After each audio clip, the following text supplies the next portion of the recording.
Salut tout le monde et bienvenue sur ma chaîne. Je suis encore une fois très content de vous retrouver pour cette nouvelle vidéo. La dernière fois, je vous ai parlé des églises de Montréal. Cette fois-ci, on va s'intéresser à un sujet beaucoup plus contemporain, le street art, ou comme on l'appelle ici, l'art mural. Et vous allez voir qu'à quelques heures de New York, la Mecque du street art, il y a ici aussi bien des belles choses à découvrir.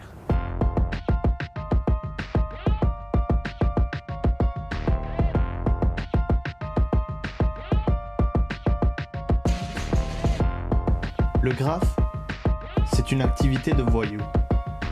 Si on revenait 10 ans en arrière, c'est sûrement ce qu'on nous dirait.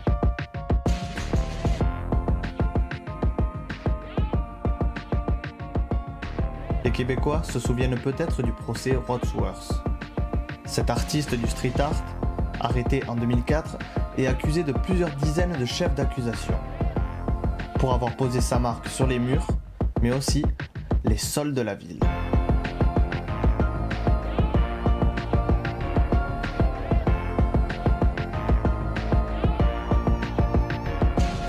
Le procès de l'artiste, originaire d'Ontario, a soulevé de vives critiques, posant des questions sur les limites de la liberté d'expression ou encore sur l'utilisation de l'espace public.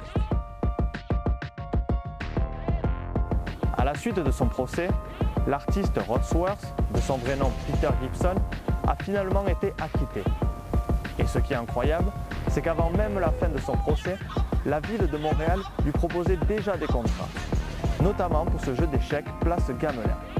Ce procès a laissé des traces indélébiles sur Montréal, car suite à cette affaire, le statut de l'art mural a radicalement changé en ville.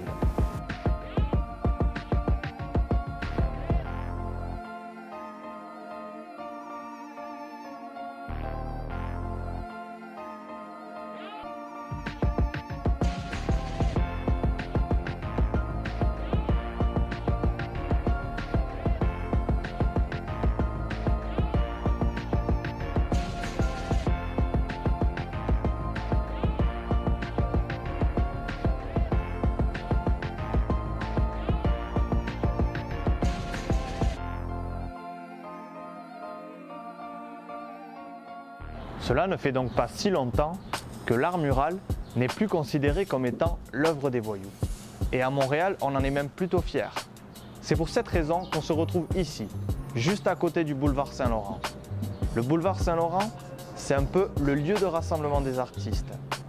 Car même si l'art mural illégal existe toujours, la plupart des peintures que vous trouverez ici ont été réalisées en toute légalité et dans le cadre d'un festival annuel, Mural, qui depuis 2012 prend d'assaut les murs du boulevard.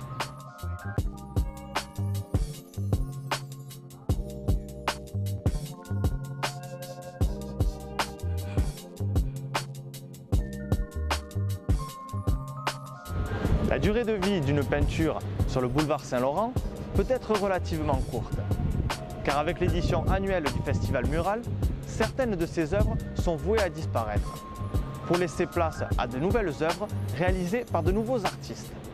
Mais ailleurs dans Montréal, d'autres œuvres sont destinées à une durée de vie beaucoup plus longue.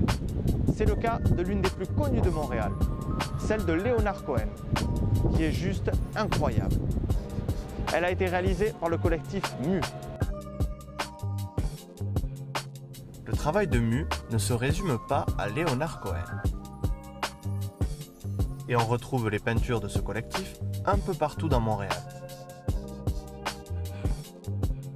Car MU est fait d'artistes et surtout de citadins. Des citadins qui veulent offrir à leur ville une nouvelle peau.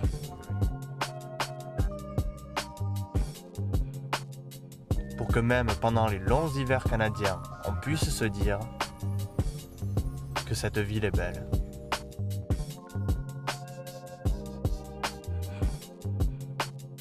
Voilà, c'est à peu près tout pour cette seconde vidéo dans les rues de Montréal. J'espère que ça vous aura plu. Je vous donne rendez-vous très vite pour une prochaine vidéo. La prochaine fois, on va radicalement changer d'itinéraire puisqu'on va se diriger vers la partie ouest du pays. Et vous allez voir que sur le chemin, il y aura encore plein de choses à découvrir.